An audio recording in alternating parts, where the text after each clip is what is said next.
ডিম কাবাব, সাথে রয়েছে আপনার হাঁসের মাংস ভুনা, সাথে রয়েছে মিক্স সালাদ, মটরশুঁটি দিয়ে পোলাও রান্না করা হয়েছে। না ভাঙলে বুঝতে পারবেন না। এই যে দেখতে পাচ্ছেন ডিম কাবাবের ভিতরে আপনার কিমা ভরা আছে, খাসির কিমা, এবং ডাল দিয়ে করা, আর উপরে ডিম দিয়ে কোটিং করা হয়েছে। এভাবে নিয়ে নিলাম, নিয়ে একটু সালাদ দিলাম, তারপরে এখন টেস্ট করব। বিসমিল্লাহ। ডিম কাবাবটার স্বাদ অতুলনীয় হয়েছে।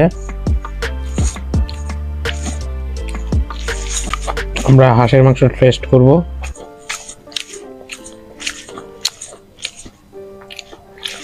দেখতে পাচ্ছেন হাঁসের লেগ পিস, এটা খুব সলিড মাংস। ফার্স্ট আমরা হাঁসের এই পিসটা দিয়ে ট্রাই করব।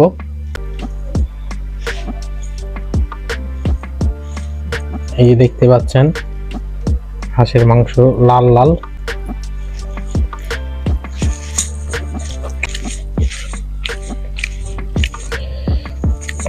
খেতে অসাধারণ হয়েছে। দেখতে পাচ্ছেন কি সুন্দর লাল রোয়া মাংস।